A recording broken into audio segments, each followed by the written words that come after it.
Welcome to Conscious TV with Tom and Ramon. Before we introduce a very special guest we have, just want to go over some things. Just want to say thank you to all 50 countries that have joined us, especially the last two new ones, Italy and Brazil. Yay! Yay! 50 countries, wow. Before we only had 2 countries. Yeah, for being a couple of guys that don't know what the hell they're doing, that's not too bad. Yeah, not too bad. So I'm going to make this sweet and short. So I want to jump right into our guest. So, Tom, who do we have?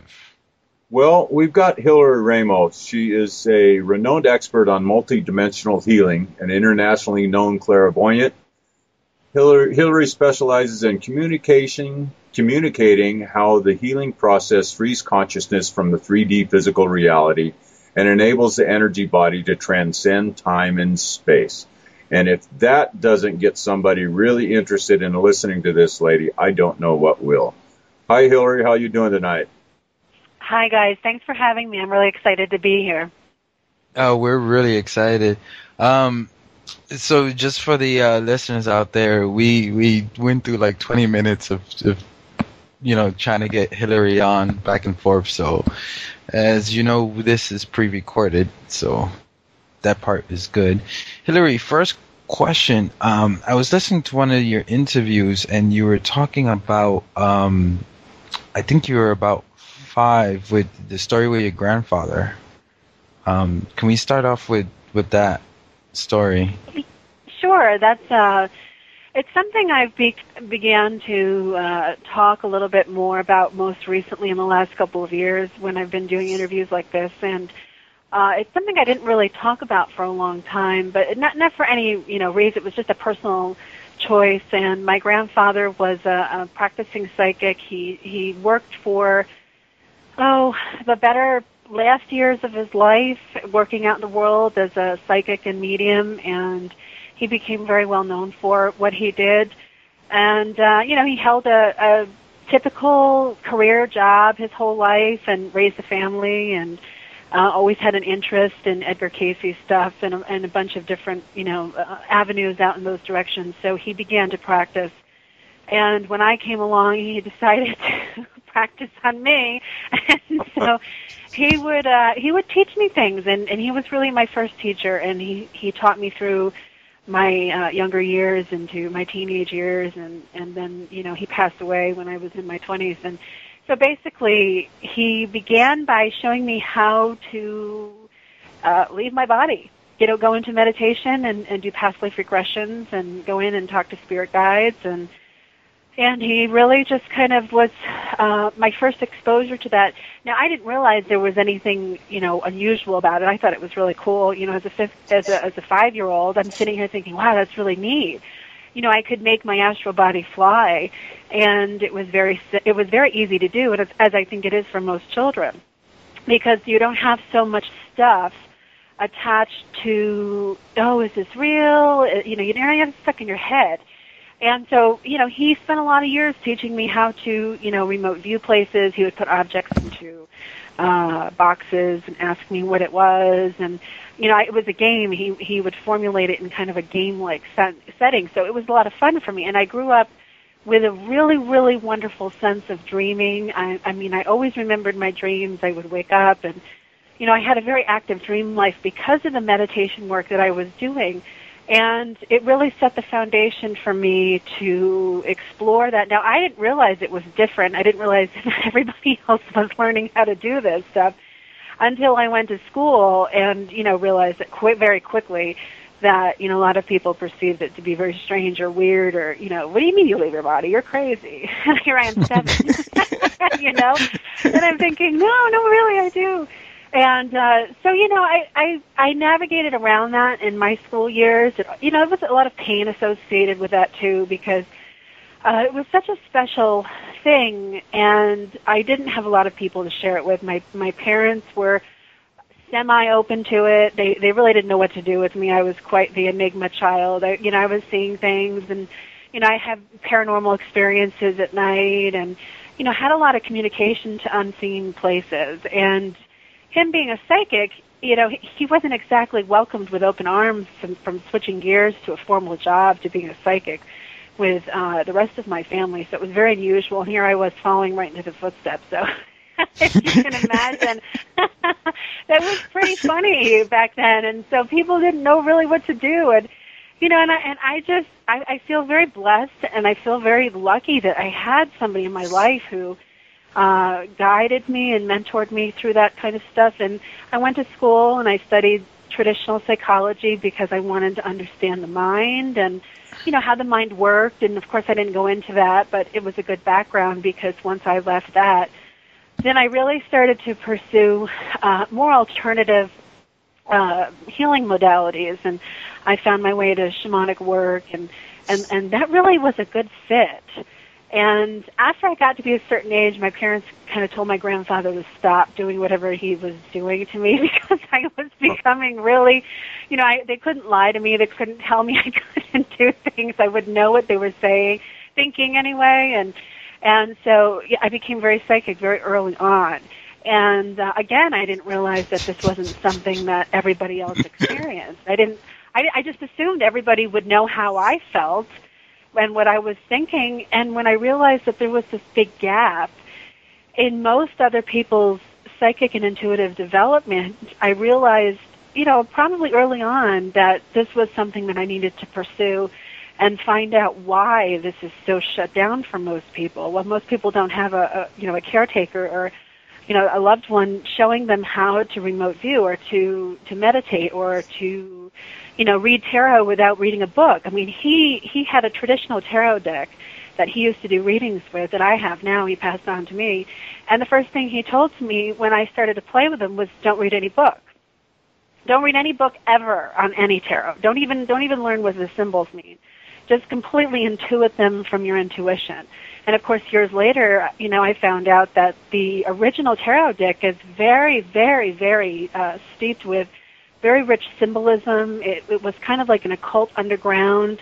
When the church was really going through the Inquisition, a lot of the healers, the women, would hide these kind of teachings in the tarot deck, and then they would just pretend they're playing cards, so they wouldn't be, carted off and burned at the stake. So this was a gift that he gave me in the sense that he taught me how to read that intuitively. So now when I do readings with a tarot deck, I mean, it's just like a book. I can just read whatever pops up. It's never been wrong. Yeah, that's the way I read too. Once in a while, I'll actually refer to a definition because something tells me that the words in that definition are the right words when I falter. I've been reading for about 23 years now, and that's probably the one thing that came into my life that has been the most helpful was having the tarot, because it opened a lot of doors for me. It's a really great modality. It's been given a lot of bad publicity. It's been given a bad name over the years, but I think, if you get back to the symbolism of what they're really showing in the deck, and again, I've tried to open a couple books to kind of read it against the advice of him in my later years, and the material just doesn't make any sense to me. I read the book and I'm like, huh? So I just shut it and close it and keep with what works, So, one of the things I wanted to focus on the show with you, and it's funny that I'm so happy that we started off with the story of your grandfather, because it really ties into my question. With all the craziness that's happening around the world and here in Japan, and listening to the news over in Europe and in America and here, and I just feel like everybody's lying to me. They're just lying to me on different ends of the spectrum. So, as far as intuition, how do we harness our intuition? How do we develop that? How do you know from your intuition that what you're listening is true or what you're listening to is complete BS? Oh, that's such a good question. I'm so glad you asked that, because I've actually been interviewed quite a bit on this very topic, especially as we go into earth changes and man-made events and stuff, and people just really feeling like something is wrong. I've been contacted by hundreds of people who have shared with me their dreams and, having very prophetic dreams and, things like, oh, this is so awful. And they wake up and they feel horrible because they've had this catastrophic dream. And there's so many people not wanting to go into fear, which is a really good thing. But I think also we have to learn to have a very good relationship with fear. We've gotten really off with our relationship with fear and also our intuition. And what do I mean by that? I mean basically that, fear is an instinctual, ingrained response to survival. And, if you see, if a deer is standing in the middle of a field and it feels like it's being watched by a predator, it's going to feel that. And it's going to be overwhelmed with a kind of anxiety that is going to save its life. And that's a fear response to a dangerous situation. We've kind of fallen into this weird fog of psychological fear because most of us are not in a situation where we have to run for our life from some predator trying to eat us. We really have kind of dominated the planet in the sense that most of the life-death situations come in the form of disease or accident or tragedy along those lines. And fear has become this kind of psychological stress response. And it's an interesting thing because most people are in a state of stress and fear and anxiety all the time. They don't know any different. So we've kind of gone into this conditioned fear response. We really don't know the difference, and what we're experiencing now is the difference. We are picking up intuitively on this kind of response of these different changes, and we don't know how to translate it because we have lived so long out of that natural state. And that also includes your intuition, because if we were living in our natural state, we would have a normal relationship with our emotions, and we would also have a normal relationship with our intuition.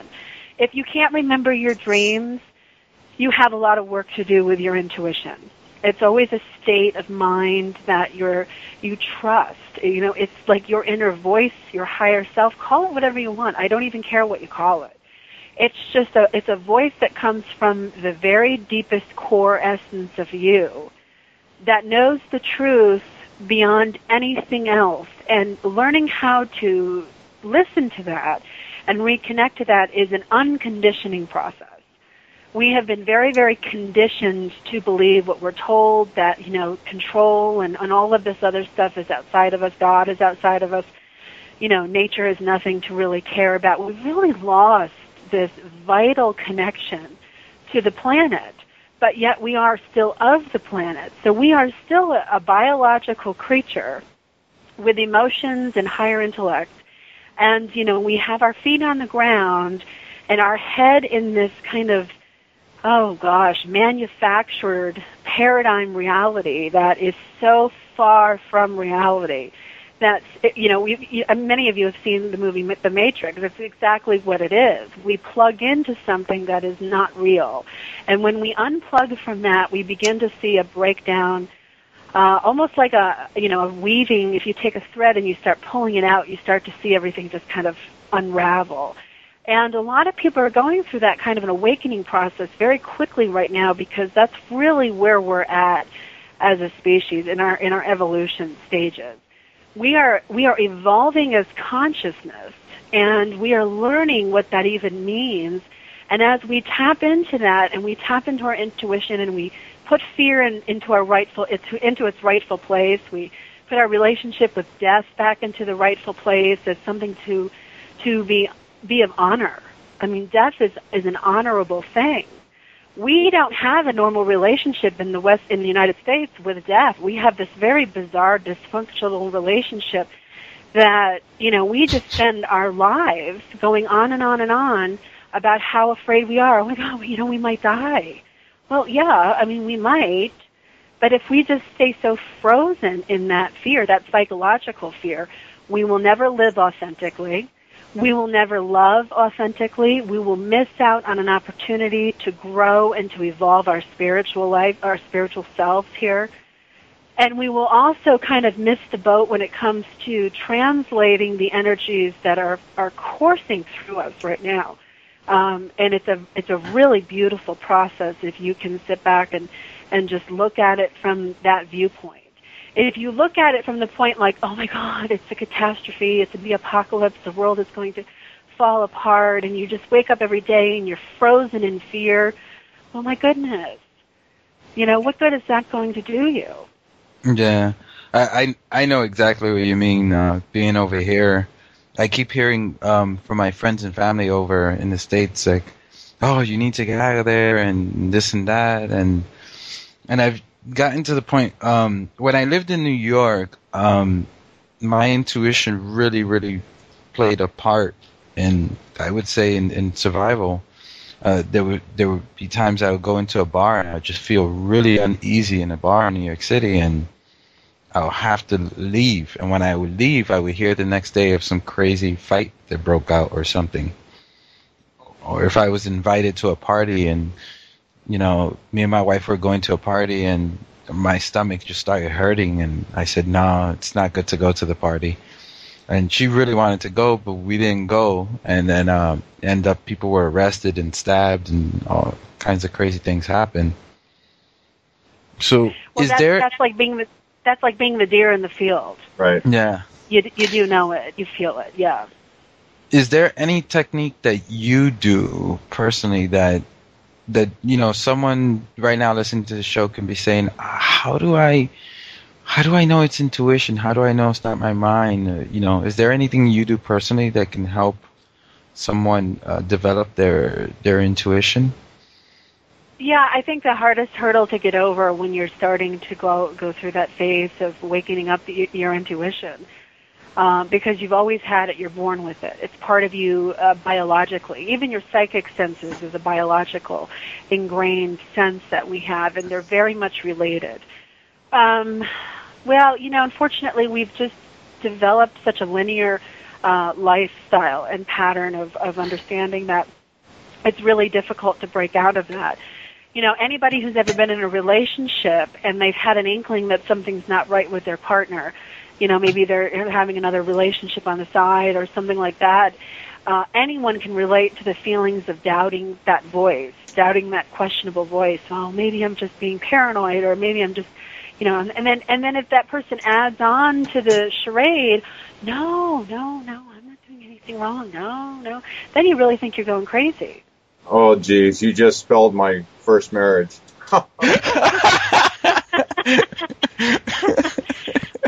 most people can relate to that kind of understanding. We've all been in, situations like that where we are blatantly being lied to, and every single sense in our body knows that, geez, it just doesn't feel right. And you keep going back to it, and you keep going back to it, and you rationalize all of these reasons why you should just let that go. Why? Because it's so much more comfortable. Well, we've been dished that on very large scales, and maybe we'll get into that later on in the show. But we just have to start listening, practice listening and trusting. Practice trusting, even if you don't have proof. We've become like this kind of scientific prove-it world. If you can't prove it to me, then you don't know what you're talking about. And so many times a lot of people are very afraid to speak up what they feel or what they intuit because they don't have any hard evidence to back it up. And at this point in my life, I don't need to back anything up that I say because I just have such a strong relationship with my intuition. I know what I see in my inner worlds. And, how I leave my body and go look at things that I want to look at. The U.S. government poured tens of millions of dollars into a remote viewing program that they still are very hesitant to talk about. You can read a lot about it here and there. But, the fact that psychic and intuition is a very real tool that we have, that we really can gather very accurate information with. Tens of millions of dollars is not a small amount of money to invest into a program that, teaches you how to close your eyes and go look at things and gather data. Yeah. So if a military-industrial complex is willing to do that, well, I would say, geez, why aren't we teaching everybody to do that? Well, because it works. So there's kind of this notion of the psychic being the 1-800 psychic with the big neon sign in the window, with a scarf wrapped around their head and the gold ring on their nose, and saying, oh yes, you're going to get find a job, and your Bluetooth is in your couch and everything is fine. And so there's the stigma that goes with this that has kind of unfortunately deterred people from really wanting to pursue the psychic word. And also, I'm kind of getting off the topic of your question, but I think it's all related, because basically what we have to do is come back to ourselves, and we have to uncondition a tremendous amount of societal conditioning to really get back into that place. Unfortunately, it's really unfortunate. Not all cultures have to go through that. I'm speaking just of the U.S. culture, unfortunately. So maybe the big wake-up call for a country that seems to really love to go out and dominate other countries is in order anyway, where people really need to say, hey, something, it's not just about having the latest model Porsche or the biggest house or sending my kids to Ivy League schools and want, and consume. Maybe we've just practiced the art of looking outside of ourselves, and now we're seeing the consequences of that come full circle. So practicing listening to that voice, no matter how far out it sounds or how much outside pressure there may be to disregard that voice. Anybody in academia world knows that if you try to go up with a new idea, it's very difficult to birth new sciences, new math, new everything in today's world, because everybody needs to know where it comes from. A lot of that's divined. Higher math can be a spiritual state of mind. Yeah. I'll give you an example of that. Recently, in the last, I would say, year or so, I've been seeing a lot of geometry. Like, if I go into a blank stare and just look at my wall, I'll see like a square pop up, and then there'll be another square inside, or a rectangle, or vice versa, or a circle. So, yeah. It was also rumored that, what was his name? The father of geometry. Pythagoras, is that who it was? Pythagoras, yeah. Pythagoras, yeah. Supposedly that's how he came up with geometry. He had like a stepbrother that was like blue color skin or something. Have you guys heard that story before? Well, I've heard that classical music can be channeled, or they can hear the symphonies in their dreaming, lucid dreaming. They can see the sounds, and then they come back and they write these. Most of the most famous pieces have had some kind of, real creative, inspirational download, if you will. And I think that's where we really get our brilliant ideas from. We're looking at really coming into a new world with a new physics. We really are going to discover that, and they have now already actually discovered a new physics that is not in mainstream physics. And how do you get these kind of laws of nature? How do you get these formulas? The people whose minds are set on working on these things really do bridge into a place that can be considered spiritual when they really sit down and they start to put all of these things together. And it's a beautiful process that a lot of us have lost touch with. Yeah. For instance, Terence McKenna, are you familiar with his time wave theory? I've heard of it, yes. Yeah, based on the I Ching. He got all that in a vision. It was a mushroom vision, I believe. But it's amazing what comes out of the ether. There's no denying it. Yeah, I really hope that people who are listening to the show can and are getting into this can. When with their own kids, they can start doing the kind of things that your own grandfather did. Can you imagine what kind of society we would have if everybody was like your grandfather and did those, and we were all raised that way? But I mean, we do have the choice to do that now. We do have the choice to do that now, but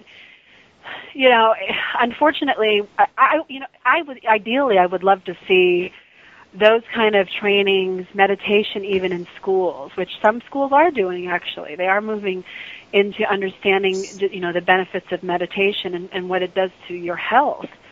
The thing is it also starts to reconnect your intuition and your psychic senses. So the more you meditate, that's why all the great teachers and masters all around the world have always said, go meditate, go within.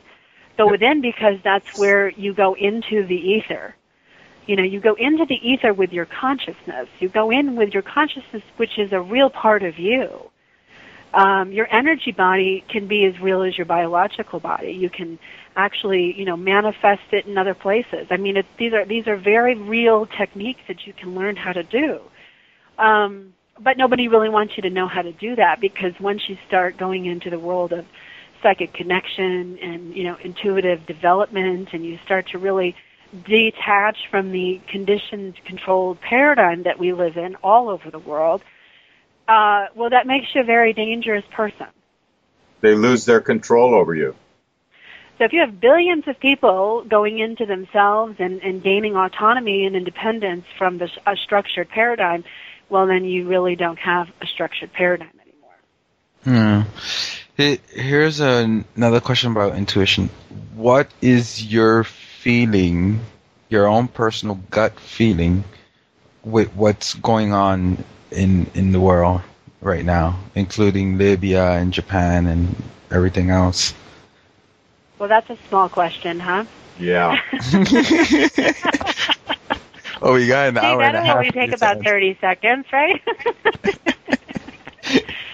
Well, my take on it is this, and I'm going to be very blunt, and hopefully your listeners are already here anyway. What we're looking at in the world is,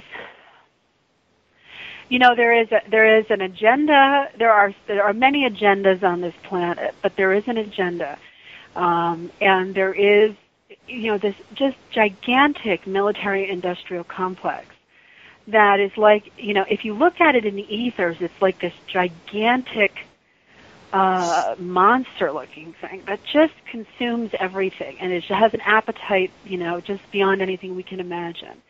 And it has to be fed constantly in order to stay alive.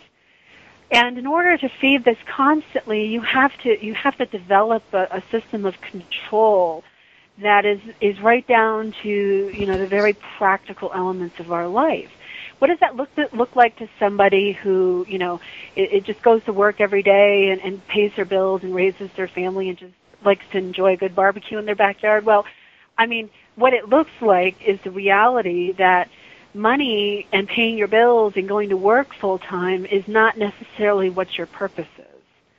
It's okay if you do it because you need to do it because you have things you want to do, but there are people who get so plugged in to the fact that this is all there is. That's why they suffer from things like depression or other different stress-related diseases, because they're not functioning or operating on the kind of frequency they're meant to. So we're looking at a world stage that's very interesting, especially recently. We're looking at, there's kind of a vision of the United States of the world coming into play. There's a lot of people out there talking about New World Order, control, this, that, everything, certain families, bloodlines, secret societies, all of this different stuff comes into play. But what we're really talking about is attached very much to an agenda that was planned and thought out very carefully very long ago, and they have staged very specific events along the way to make it happen. I have talked to people personally who have said that, I talked to Dr. Carol Rosen talks about this. She'll be coming on to my show, which you guys, people can listen to every Thursday night at 8 o'clock New York time. I'm doing an interview with her this month, and, she was the assistant to Werner von Braun, and she said that he told her back in 1977 that there was going to be a Gulf War, that the Gulf War was something they were planning, that they would be planning this kind of us versus them with the Russians first, and they would use that as an excuse to develop space weapons. So they would put the space weapon program up into the, to the atmosphere up there, and, do their thing, because we were fighting the commies and the spies, and we got everybody on board, and then we were looking, because it started basically back in Germany too, but we were looking at the Russian threat. And then we were looking at the terrorist threat. Now, he told her this back in the late 70s, that we would be looking at the terrorist threat, that we would actually go out and provoke wars, provoke threats, to pour vast amount of money into the military-industrial complex, not only to make people rich, to make a lot of money off of it, and gain control and power, but to continually have an excuse to further develop much more advanced space weapons. So after the terrorists will come asteroids, and they play along into the 2012 prophecies and, the world ending. And the people who make these agendas know very well what the prophecies are. They know the occult. They know the different timings. I mean, it's no accident that we went to war with Libya on March 19th. March 19th, yeah. We started war with Iraq on March 19th, and it's also the goddess Athena's birthday, which is the goddess of war. So we're looking at them provoking and invoking energies that they understand. And when you tell people that they understand occult happenings, they look at you like you're crazy. I don't care if they believe me. They can look it up themselves. There's plenty of research out there. People have done it for years. And so we're dealing with a very interesting thing. They also know that, we were looking at the beginning of a new underworld phase on March 9th with the Mayan calendar. Carl Cullinan and Barbara Hanclau are two incredibly brilliant experts on that, and everybody should read everything they can get their hands on from both of them. And, here we are looking at a tsunami to hit Japan within the first 3 days of March 9th. We're looking at a nuclear issue. Nuclear issue is karmic. We're looking at a karmic thing here. We have to start taking responsibility for the energy that we produce on this planet. Earth changes have happened forever. The planet has changed over time cyclically more than we can even fathom, more than we can even understand, more than our scientists tell us. And but they haven't had nuclear power plants on major earthquake fault lines. So we're looking, imagine if the continent shift were to happen again, we would probably see a lot of people die on this planet. We would see a complete change of geography. But what we wouldn't be dealing with is massive radiation release. Not to mention the other kind of weapons you don't even know about. Yeah. Those kind of things. So we're talking about a very interesting play on the world stage. And then the ultimate threat down the road, which we're being very conditioned for now through Hollywood and other venues, is the ET threat. We're looking at the ET threat becoming something that finally disclosure will happen. And it is starting to happen. Brazil has openly disclosed it. Britain has openly disclosed it. United States stubbornly. France, yeah. And so we have these countries coming in, but it's like a slow leak into people's psyches. And I had a conversation with Phil Corso Jr. over this, and we blatantly disagree on this. And I said to him very clearly, I said, it's like we're having a very controlled leak into our consciousness of information. Oh, no, that's not the case. And I said, absolutely is. When you see a little gray alien on a cereal box and you're feeding your kids that cereal, any child on this planet can tell you a show tune before they can tell you how many presidents they've had in their countries. The brainwashing through TV and through product and through movies and video games is an extraordinarily effective way to get the point across to us psychologically. And so we're seeing a tremendous release of big films come out of Hollywood this year that are themes like Battle of L.A., which I saw recently. I go to see these movies just to see the story being sold. And we have Cowboys versus Aliens. I mean, who hasn't played Cowboys versus Indians at some point in their life? Look what we did to the Indians. Yeah. With everything happening, I'm starting to get a deep feeling like, okay, so this radiation cloud has moved off of Japan now it's hit California, and they say it's landed in California. And what I don't understand is, now I'm not a weather person, but from my understanding, clouds, the jet stream and the weather, when it moves from the Pacific, it usually goes north. From here would be northeast. So instead of going into Southern California, it would go maybe more towards you, Tom. Well, it kind of undulates, kind of like a snake. The jet stream coming from the west does. So right now, I keep a kind of a close an eye on all the satellite stuff, and it is dipping down right now. So yeah, but I don't know. I get the feeling like, what if that radiation is coming off of something else? Like, and there's 100% speculation, but if they're doing some kind of experiment or something, and then it's easy for them to use the Japan cover now to say, oh, it's coming from Japan. Well, I can tell you that, one thing I've noticed is that when I go on to like one of the major search site homepages, you really don't see too much about Japan. I've noticed they've started to take the focus.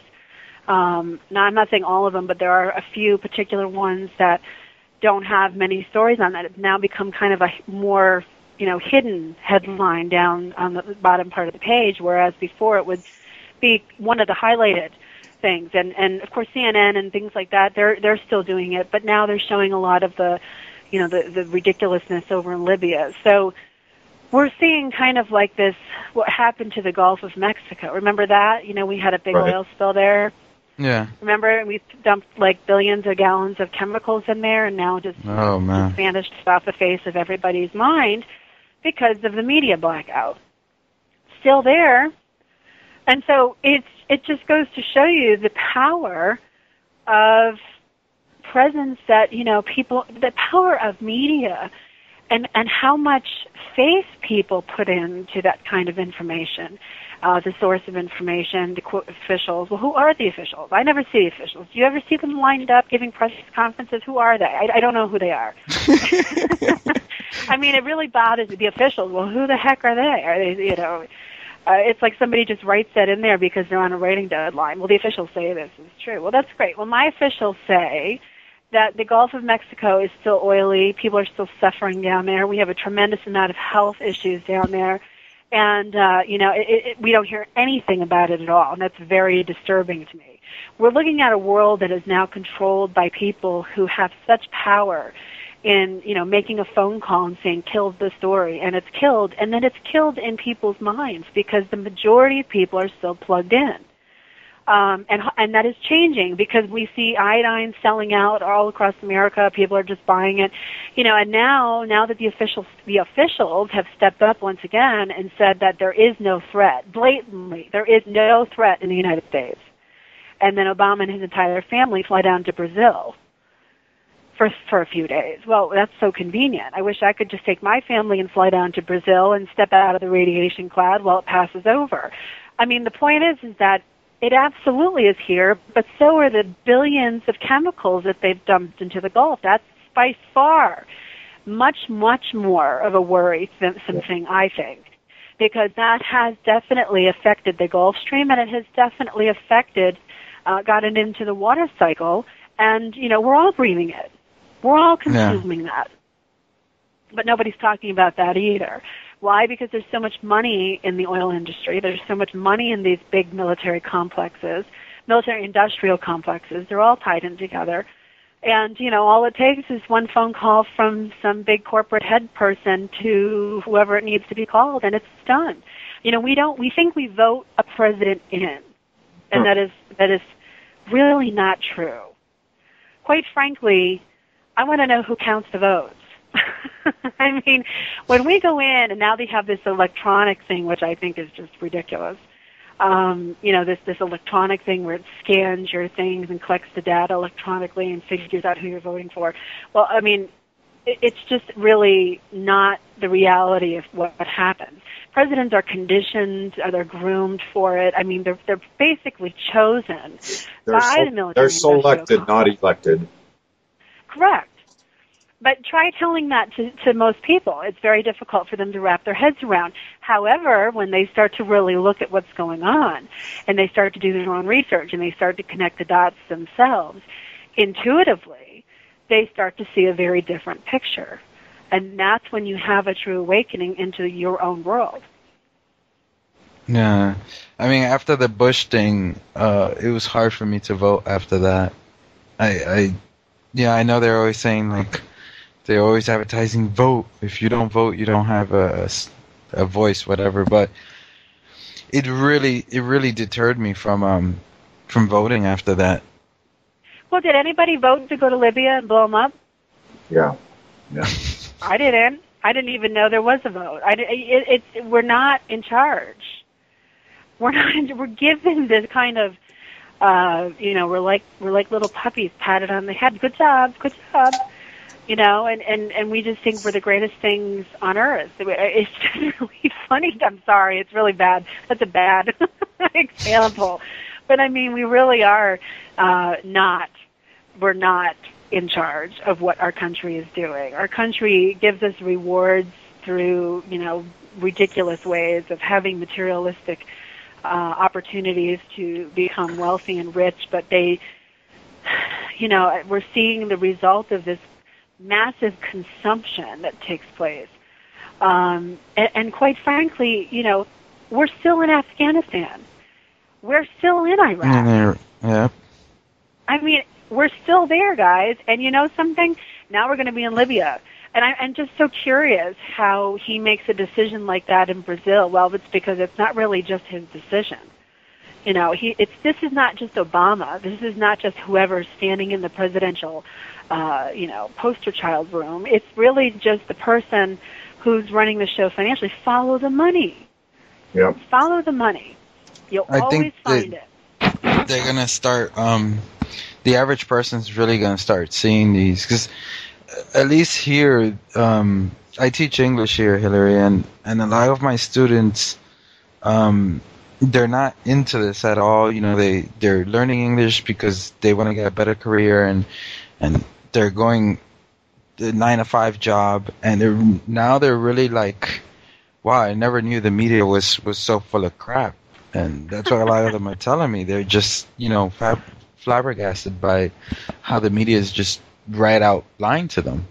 'Cause before then, they always believed that the media always told them the truth. So I feel that all over the world, a lot of people are starting to realize that, something really is wrong with the world, and that you're being lied to consistently. Are you feeling that yourself, or? Well, yeah, and I think what happens too is when people start to break into, the quote conspiracy world, or other subcultures that hold just as much fascination and intrigue, but also, there's a lot of disinformation, and you start to get into this really weird labyrinth of what's real and what's not real, and so says this, and so-and-so over here says this, so-and-so is full of it. And then you start having all this really confliction. And alternative media is being infiltrated. It's already been infiltrated. And so you have this odd mixture of people who are really trying to do the right thing and wake people up and get truth out there, who have done their homework, who have done their research, and done it very well. And, they may have books to sell. They may not have books to sell. Who knows? But what they're doing is they're so pulled into a purpose that is aligned with the breakout of this kind of freedom that it brings. It brings a tremendous amount of freedom when you know your life isn't controlled by certain factors. And so that certainly has spurred me on this quest. I mean, I started out as a practitioner working and teaching Reiki, and I'm an ordained minister. So, I mean, I've really gone through a tremendous spiritual awakening. And then what happened was, once I got to that point, I began to question, well, why does Reiki work? You know, why are we seeing tremendous healing taking place from laying on the hands and working with energy? You know, why? And other people will too when they start to see and experience and validate those kinds of realities. And then it kind of opens you up to saying, well, my God, we're more than the body. Well, yeah, we have a spirit, but what's this at work? And we start to kind of get a very curious mind when it comes to figuring out what this is. So it begins a path for many people to start walking into what are we really? And then it opens up this tremendous amount of wealth of information into us as multidimensional beings and how we're affected by energy and symbolism and dates and traumas, collective traumas. 9/11 is a collective trauma that gets played off on all the time to stir the finger pot of fear and trauma in people so that they become immobilized or afraid if something else happened, or, you know, et cetera, et cetera. So we have this wonderful unfolding of the human senses opening up into other arenas where then all of a sudden they can see, oh my God, look at all the symbols around me that are used to talk to me subconsciously that I wasn't even aware of before. And there is a whole pattern of them out there. Advertisers spend millions of dollars to use them against the psyche of the consumer. And, you know, there's all kinds of messages in advertisements, whether they're still or on TV. So we're talking about a very real thing. You know, ancients might have called that magic. You know, a magician might have been able to convince you that you see this when you really don't see that. So we're looking at kind of a modern day alchemical, you know, magi running the world, basically, for the greed and good of themselves. Yeah, definitely. Tom, So go ahead. there's one of the big stumbling blocks that I see a lot of people getting stuck on is the anger factor. You know, once they start seeing that, this place is really bad, corrupt, and they start digging into the conspiracies, and I meet people that are just completely stuck there, you know, and I don't know if it's best to just leave them there or try to guide them out of it. I don't know. It's a conundrum that I'm dealing with here where I work. There's a few guys that are really stuck on the conspiracy end of things, and I see the light in them. I see the you know, I love the word namaste. I mean that the meaning in that word has so much for me, and I see the divinity in them, and I see the spark in them. And I just want to grab them and pull them out of that conspiracy stuff and say, hey, there's more to life than that. Yeah, and you know, you're right. It's kind of like an eddy. You know, you're going down the river and you get stuck in this eddy over here, and you can't get out of it, and you're kind of you're stuck there until you figure out how to move out of there. And again, that goes back to what we started to talk about in the beginning of the show with your intuition and your psychic abilities. Being able to see through, you know, what's happening. And I started to address this, and I think I got off topic, but when people really start to get lost into these things, you know, they don't know what's real, what's not real, you know, who's telling the truth, who's not telling the truth. Well, you know, isn't that convenient? Isn't it convenient that you have a movement of truthers out there who are trying to really move information out there to help and wake up people? And then all of a sudden, the whole movement is kind of disrupted by this separate and divide thing. And then you have the people who do get very angry about what's going on, and they can't move past that anger because they don't know what to do with the emotion. So we have a healing aspect to moving through conspiracy that needs to happen on a level that's almost considered spiritual. Because as a multidimensional person, as a multidimensional being, you know, you have to be able to ground your energy. You have to know what that means. You have to know how to do it. And then you have to know how to pull in higher energies to keep you out of the frequencies that a lot of that information can get you stuck in. And if you get stuck in those frequencies, then you can have all kinds of things come at you from the ethers. Not everything in the ethers is a warm and fuzzy, you know, Easter bunny. Yeah. I mean, it's just a fact. It's a fact. You can ask our indigenous elders if they're willing to talk to you. They'll tell you. They'll tell you what's out there. And they'll tell you that not everything is, you know, not everything is good and not everything is bad. It's a frequency. And if you're stuck on the frequency of hate and anger for a long time, or even grief and sadness for a long time, your energy will affect your body, and you'll feel that physically. Just like if you go meditate or you go on a beautiful, inspiring vacation for 2 weeks, you're uplifted and refreshed. Why? Because your energy has been uplifted and refreshed. You have to know how to heal yourself multidimensionally in order to really be effective in navigating through these kind of topics and understanding how to translate them for other people and also yourself and what to do. People will ask me, well, what should I do? What should I do? Well, acknowledge it, see it, just like you would see an aspect of yourself that's really bad and needs to be changed, and then go figure out how to do that. Yeah. You know, I mean, if shopping and buying from these big corporate companies that are just destroying everything, if it just means simply not buying there anymore, well, that's kind of a conscious decision, don't you think? Yeah. Hillary, we're coming up at the top of the hour, so we want to give you a chance to give out your information for BBS. We'll definitely have Hillary on the archive, so make sure you go on to the archive page for the second part. Can you give out when your show is and your You've got a couple website? Shows now, don't you, Hillary? I'm sorry, I didn't You've got a couple shows now, don't you?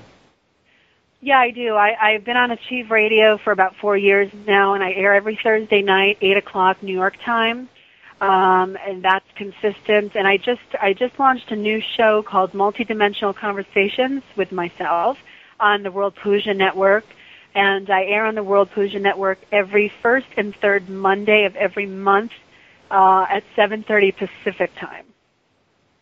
Okay. And people can always go to my website. Yeah, my website, Hillary Raimo, that's RAIMO.com. You can find out more about some of the energy trainings and sessions that I offer. Okay, cool. So how much time we got left, Tom? We've got a couple minutes left. I want to get out there. One thing that we're doing on the website right now, in the forums, we are running a little bit of a contest for everybody who registers on the forums.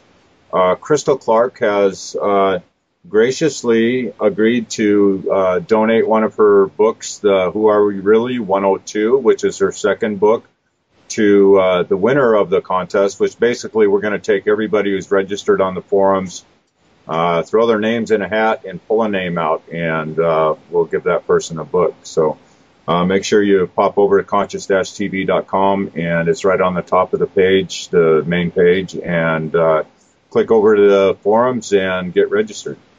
Plus, there's a lot of good conversations that are starting up in there, so participate. Yeah, so make sure you go to www.conscious-tv.com, go over to archive and hit on Hillary Raimo Part 2 so you can listen to the Part 2. We're ending the BBS time here. So, anybody, any parting words? Condemnation without investigation is the height of ignorance. Thank you, and have a good night.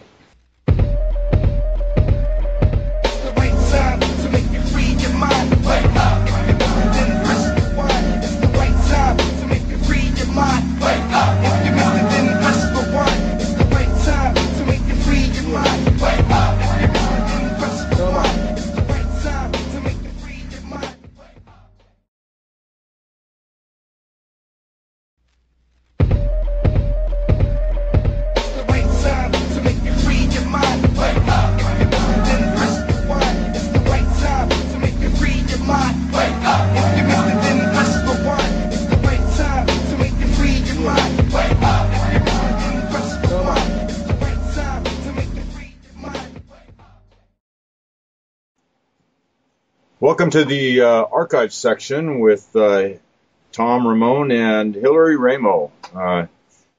Had a fantastic first hour, a lot of really good stuff there. You did mention early in that first hour about dreams and somebody not dreaming. I want to relate some of my own experience here. I had a dream when I was 5 years old. I'd gotten in trouble, and I wasn't in trouble, but I'd taken blame for something that I knew nobody in the house did, and I took the spanking for it and was sent to my room. I went to bed and cried myself to sleep. Next thing I knew, I was looking down. I was floating at the ceiling, looking down at my body, and this was in Phoenix, Arizona. Looking down at my body, and I remembered, wow, this is so cool. And I flew through the flat skies of Phoenix, and I flew around for a while. And then when I knew it was time to go back to my body, and as I was going back, I saw people walking on the street. This is late afternoon. I saw people walking on the streets, and everybody I saw was covered with what I called, at 5 years old, I called it warts. Everybody was covered with warts, and it just absolutely terrified me. Now I would say like leprosy or some bad skin disease. Everybody just looked horrifying. I went back into my body. I do not have conscious recall of a dream for 24 years after that, until I was 29 years old and began my own awakening process. And the dream I had at 29 was I was in my house and it was dark, and I was looking out over the top of the curtains, and I could see lights on in other houses. And a friend of mine by the name of Mike Deacon from second grade was walking up, and I was happy to see him, so I run out to greet him. Hey, Mike, come on in my house. We went to the front door. It was locked. I said, no worry, we'll go around back and I'll let you through the back door. Went around back, the door was locked. I said, don't worry, I'll go through the second story window and let you in. So I let him in the house, and I'm floating in the ceiling in the kitchen, and he looks up at me and terror fills his face, and he starts running. And I start chasing him through my house, and I chase him forever. And then finally I get him cornered in a room, and he's backed into a corner on his knees, holding a statue of Mother Mary out in front of him, like a crucifix to a vampire. And he said, and I'm totally puzzled. I'm just totally baffled on why he was afraid of me in the first place. And he was holding the statue there, and he said, I swore I'd never speak of this again. You're the devil. And I reached out and I put my hands around his hands in the statue, and I said, no, I love. And I woke up. 24 years of absolute darkness at night. I mean, not a single glimmer of ever having a dream in those 24 years. And then I start this spiritual process where the start looking for answers. I want to know what's going on. I was having all sorts of weird things happen in my life, but and then I get hit with this heavy hitting dream like that. And so since then, now here's the core of my question here. Since then, I don't dream very often. I get a good recallable dream once or twice a month at the most. And I've done a lot of work, a lot of work on myself. And I've gone through the dream work, the affirmations prior to going to sleep and everything. And I don't sense that anything's blocked there, but I don't know.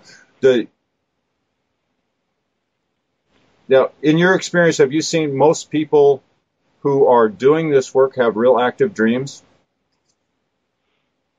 Well, it varies. I mean, everybody comes with a different level that they've been experiencing, and it goes through cycles. Stephen LaBarge is he wrote a really great book about lucid dreaming, and one of the techniques that he highly suggested for people to practice was when they wake up in the morning, before they get out of bed, and preferably not to an alarm clock, they wake up and they kind of sit there and lay down in bed still, and they don't get out, and they just kind of close their eyes and they start recalling or remembering different pieces of the dream and trying to recall the rest of the storyline. And so what this does is it practices the bridging of the different sequences that we experience at night. Certainly writing them down too, getting a dream journal and writing them down too is very efficient. And then what we do is we begin to place unconscious value on our dreaming. And so the more we value taking the time to lay there and rest and recall and also write down, we're programming our brain to really place value on our dreaming. And also, too, another technique that he described, which I found very valuable, too, was the practice of walking through your day and then just kind of pausing and asking yourself, am I dreaming? And you do that maybe every 2 hours or as frequent as you can. What happens is the conscious mind starts to program the unconscious. And so when you go to sleep, you'll find yourself walking along in your dream, and all of a sudden, am I dreaming? Wait a minute. Wow, I just asked myself, am I dreaming? And then you have an opportunity to become lucid. What was that guy's name again? Stephen Labarge, I believe, Labr. I don't believe I have it. Oh, I do have it. Go look at that. Labard? Let me see. Labarge. I believe it's French. Laberge. He wrote a book called Exploring the World of Lucid Dreaming. Did you ever have a chance to interview him? I have not, but I highly recommend his book. It has probably, and what I have found to be the most comprehensive assortment of different techniques that one can use to really develop the gift of lucid dreaming. And he's got such a variety of different techniques that anybody can find one that works for them and play with it and then, put it to work. Yeah. There's one dream that I've been having, and yesterday, it's funny how you're walking along your day, and for me, sometimes something would trigger the remembering of a dream that happened weeks ago, months ago, even years ago. Right. And there's one dream that I have like every so often, where I'm traveling like in a boat and going to this continent, but it's a continent that doesn't exist now, or maybe it did exist, that's in between America and Europe. And on one side is all ice, and then bottom is populated. And on that would be the east coast of it, would be what was referred to in the dream as like the savage area kind of thing, the unknown that no one's been to. So the earth in the dream, because I can see it, looks completely different from where it looks now. So my question to you is, have you had any dreams or downloads where you see the earth looking different? Because there's a lot of people talking about Atlantis and Lemuria re-rising or things like that. Well, they are, and that's a very real thing, which is really fascinating to watch. You had a great person, Colonel James Churchward, who wrote a book called The Lost Continent of Mu. He wrote a series of books. And it's an older series. It's kind of hard to find, but if you can get your hands on copies of all of them, they're excellent books on the scientific, the real study of walking out into different ruins around the world and looking for the story that was found to be common among all cultures of a continent in the Pacific Ocean that experienced a sudden earth change and was sunk.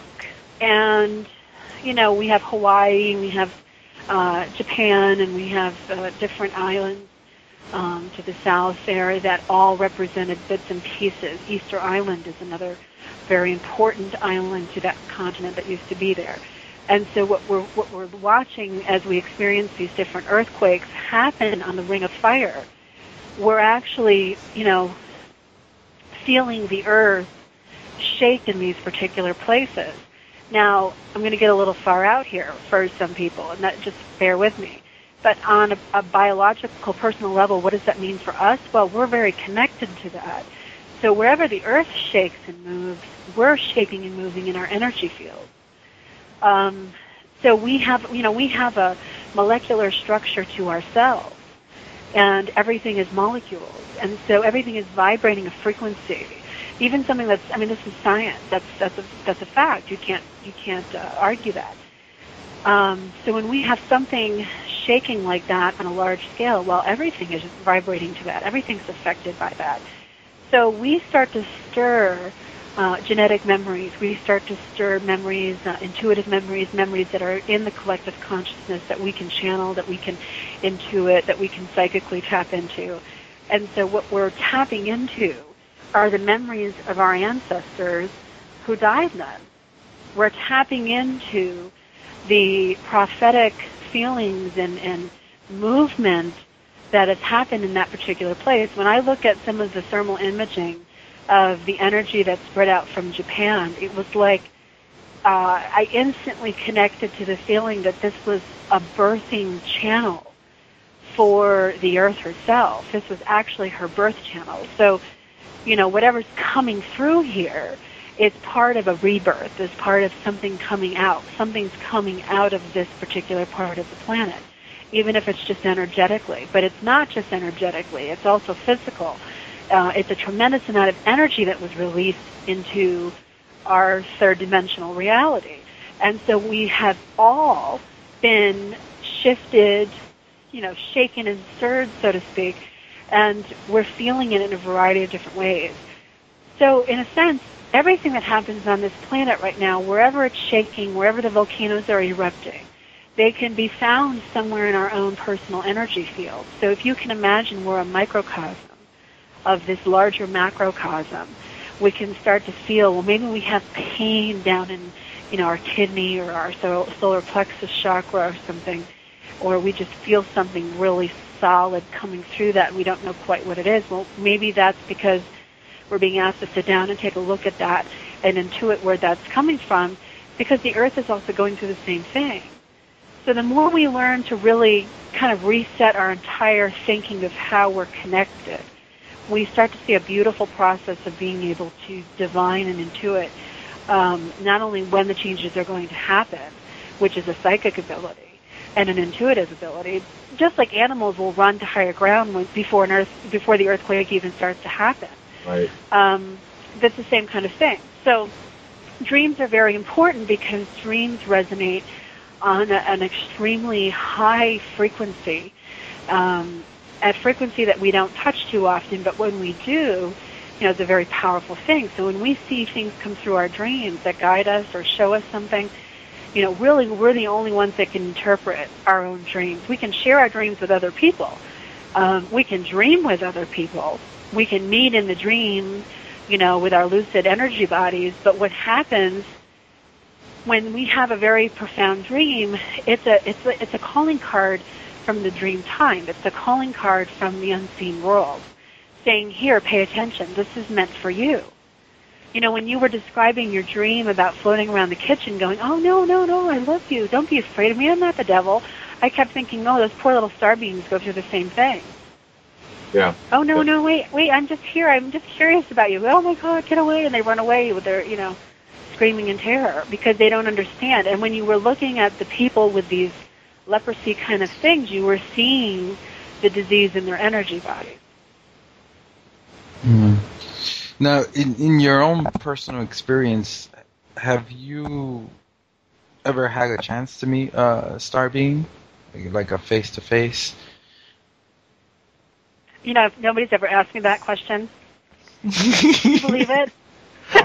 Wow. Well, I've been waiting for somebody to ask me that question.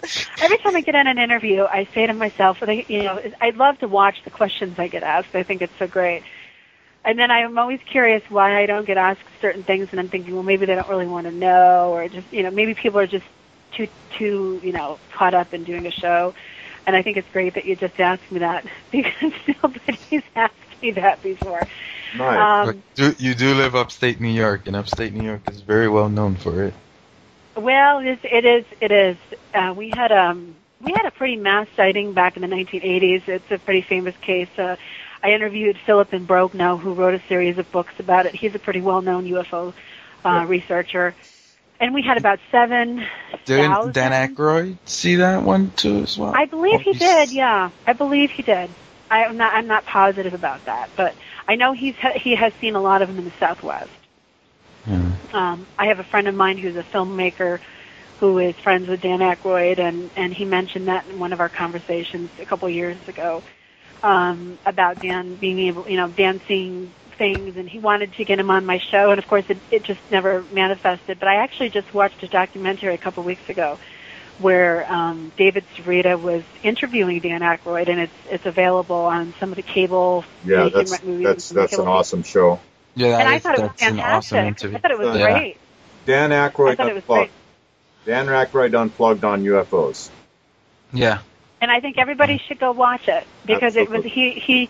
He really did a great job of just expressing his own experiences and his own feelings towards things, and I give him a lot of credit for coming out and talking about it. The UFO sightings here in upstate New York were mostly concentrated in the Catskill area.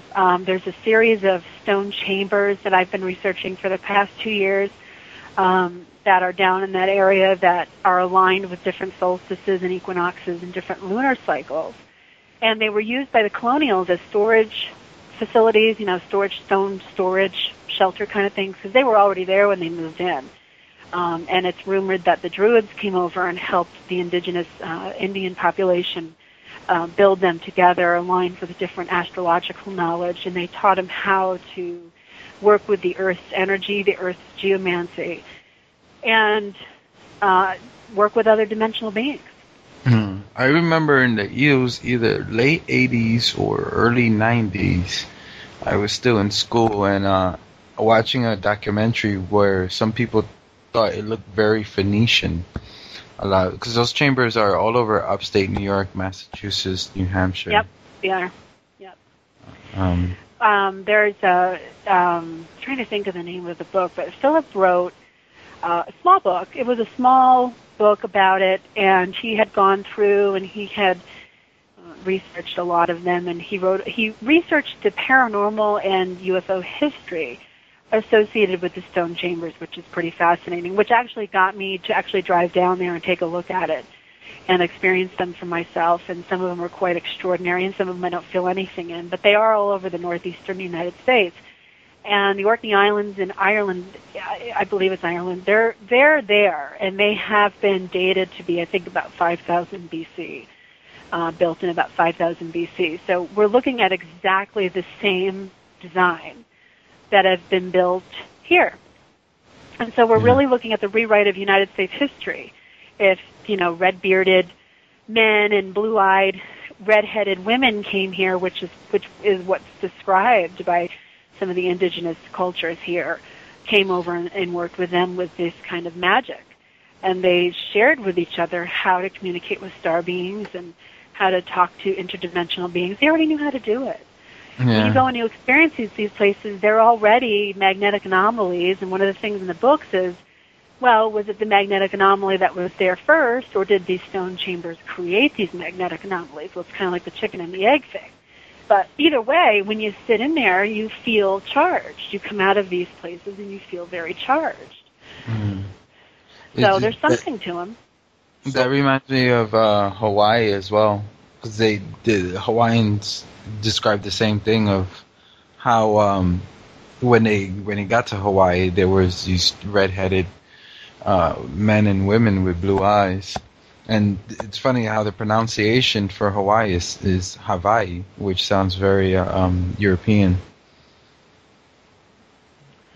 I hadn't heard that. I think that's pretty interesting that the red-headed, blue-eyed people were there. I think that's something that they're all over the world. China. Yeah. India describes them as well. So to go back to your question, I don't want to leave people hanging because you actually asked me a question that nobody's ever asked me, and I don't want to come off like I'm avoiding it because then I'll hear that for the next 2 months how I avoided this question. To get you back online. Yeah. Well, yeah. The truth of it is I have, and I think if I recall, the very first experience I ever had was an out-of-body experience in the ethers, and it was an extraordinary experience. I wasn't afraid at all, and and it was just a being of light. It was a being of light. It had a typical kind of looking head that we might see. I don't get caught into the grays are bad and these are bad and those are good and all of this other stuff. I mean, unless I've experienced it myself, I don't make a judgment call until I've actually experienced it myself. I think that's a really important thing to remember. There's a lot of information to read out there that this is bad and, oh my God, reptilians are going to all hunt you down and eat you and, everybody's going to come out of their ships and blow you up. Well, it sounds very Hollywood to me if you ask me. And I've never seen it. So I don't know if it's true. I don't know if it's not true. I just know I've never experienced. All of my experiences have been positive. They have been very dreamlike when I was a child. I remember going out into my backyard at night and seeing giant orbs of lights around me and then nothing else. I don't remember anything else. And then I would go back to sleep. And, I wouldn't speak about that to anybody. I didn't even really consciously think about the fact that happened until much later in my life. It was just kind of like one of those things. And, when movies like E.T. came out and different good movies that were made where it was a positive experience, right. Always resonated really well with me. I just really enjoyed that. And now that I've started to really move out into exploring this openly and talking about it, and I find memories are triggered all the time, across the board. I remember dreams back from when I was a kid that are real. Different experiences of having contact at night, going outside and experiencing these lights, and then perceiving it as a dream when it really happened. Right. So it's kind of like all of the conscious mind is a really interesting thing to study, and the way that it interprets experiences. Now I consciously work with them as my guides, and I go into different channeling, and I don't put names on them or tell them that they're from this or from that. Very connected to the Pleiades. I work with Maria Yesperu, who is an indigenous Apache elder, and she teaches a tremendous amount of ancient star knowledge, and I've been working with her for some time. And, the star being phenomena for me is just something that it resonates heart energy for me. She works with the Pleiades. Pleiades are extremely, just so much lore, so much stories and myths written into all indigenous cultures about the Seven Sisters. Well, you have to wonder why. And this is the constellation I resonate with. These are the teachings I resonate with. These are when we talk about this in ceremony or talking circle, or we're sitting around a fire and they're sharing the stories. There's something inside of me that just resonates 100% with the truth of it. When I pick up David Icke, who I've done several shows with, I have had some great conversations with, and I just love what he exposes in his book. I see the symbolism that he's talking about when it comes to the reptilians, when it comes to those different entities, and how the reptilian energy can take over kind of like that basic fight or flight mentality, and how it can kind of keep you stuck in that cold-blooded kind of place. But I've never seen one. I have seen one on the wall in an underground crypt in Egypt, talking to a pharaoh. I mean, I have seen that with my own eyes. I have pictures of that. Well, what was that all about? I just think we've been visited by so many different species that it's really hard to keep track of. If you get caught up in the who's good and who's bad and who's, it's hard. Sorry, I get on my soapbox and I won't stop talking. You have to interrupt me. No. I was going to say, I heard one time James Gilliland describe Earth as being the best bed and breakfast. You know, you could come here, you can have our women. You can I love James. James, I love him so much. Oh my gosh. yeah. But I do. But he's right. He's right in some senses. Yeah. yeah. So here's another question. I don't know if anybody's ever asked you. How much of your past life do you remember? Well, I think we've all lived many lifetimes. I've seen glimpses of many of them. I can give you a very clear example. You know, one of the first past life regressions my grandfather took me through. It was an awesome out-of-body experience, and he led me into an area where I would meet my parents from a past life, and so that's what I met. And I saw them, and the reason I knew they were my parents wasn't because he told me that ahead of time, but because of the emotional recognition. That when I saw them, it was an instant emotional recognition, this overwhelming flooding of love. And what happens when you have an emotional recognition is you kind of have a tsunami, a flood of memories come up, and you start to really just remember everything. And they were just farmers. I mean, they weren't anybody spectacular. They weren't, the queen of Egypt, or not that everybody can possibly, not that everybody isn't a reincarnated Cleopatra. I'm just saying that, mine were just these ordinary farmers, and the landscape was very powerful to me. And it reminded me of a lot of the farmland that I had grown up in upstate New York, and it was just beautiful, and I kind of just recalled this feeling of wide open fields and just really beautiful space. And I came back from that experience very emotionally upset because I wanted to go back.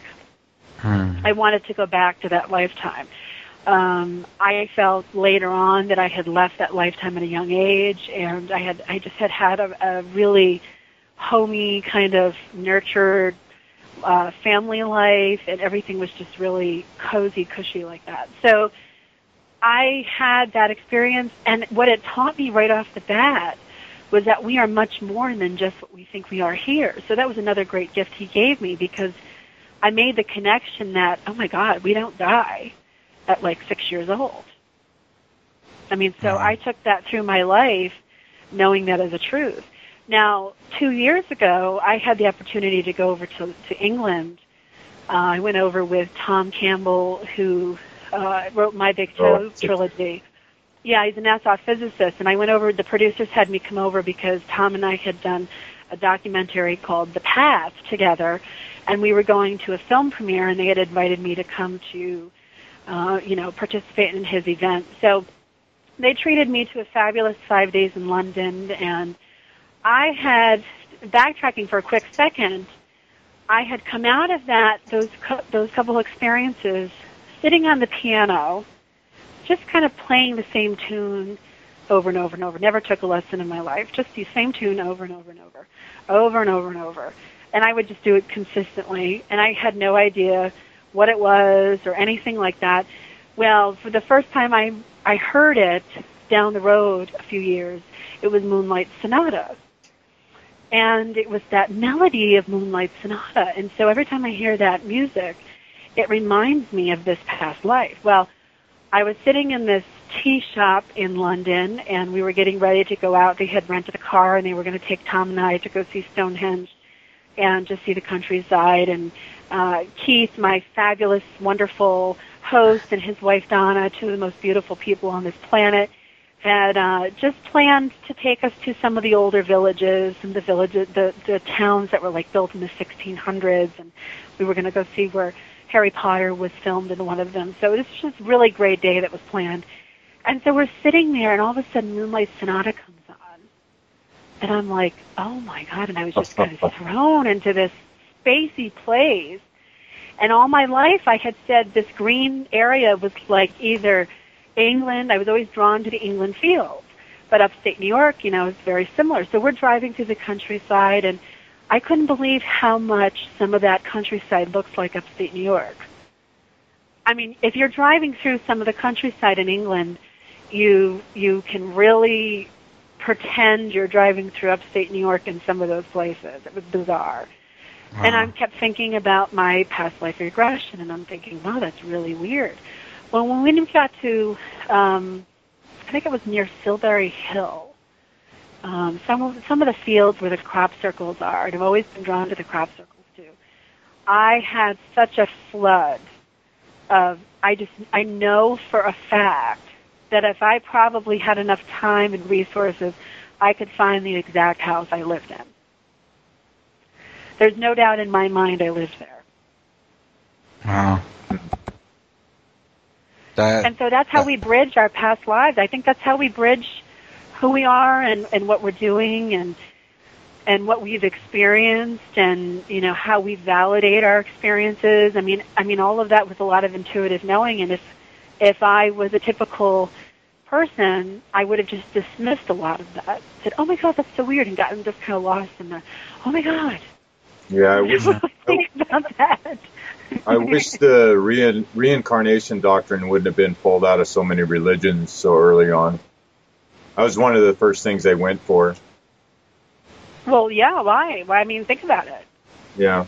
If we realize... if we know we don't die, we just transfer bodies, or our soul can make a choice as to where it wants to incarnate. That's pretty powerful knowing. Yeah. What do you have to be afraid of? What do you have to be afraid of if you know you don't die? Exactly. That your awareness is fully intact when your body dies. And more important, you know that you're not going to hell because you're not going to church. Some of it, I have to say that I'm not a religious person. I wasn't raised in church, but some of the most beautiful places I have ever seen have been the inside of some of the great cathedrals and the great churches. Right. But mostly because a lot of them were built on top of very sacred sites. So when I was touring Mexico before I went to London, I was there for 5 days, and I was doing a pyramid tour just with myself and a tour director. We were visiting some sites. We were thinking about doing a tour down there. And what happened was we went to Mexico City, and there was this beautiful cathedral in the middle of the square, and it was just so stunning. And there was this pyramid that was buried right next to it, and you could only see the top of it. I mean, it was like a ruin in the middle of the square. They basically plopped all their Catholic churches down on some of the most powerful pyramid places throughout the country. And that's very similar to what a lot of churches have done all over the world. Yeah. So when you go and sit inside a church, you really are sitting on one of the most powerful earth grid ley lines that you can be on. But it's interesting, the structure that has taken over the intention of those ley lines. You're talking, an interesting play of forces there. Yeah. Have you been to Upper West Side in Manhattan? Are you familiar with that area? Not like a New Yorker is. There's an area called there's a church there called St. John the Divine. It's a Episcopalian church or Presbyterian. I always get those two confused. It's actually the second largest cathedral in the world. And if you ever get a chance to go to Manhattan, it's right between 110th Street and 113th Street.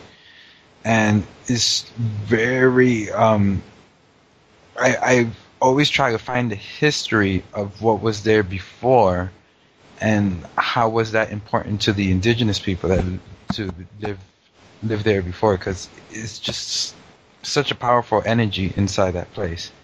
So I know exactly what you're talking about when you visit some of these churches. Have you found anything out about it?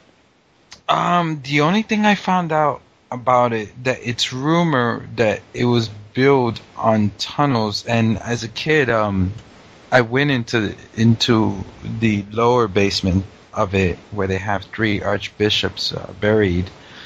But the rumor is that it ties into these tunnels, and those tunnels go into the hollow earth. Yep. So I don't know. I didn't find that door, obviously. But have you ever gone back and used your consciousness to explore that? No, I did want it to, but in order to get there, I would have to sneak into areas, and it's kind of hard to explain to my wife why I got arrested.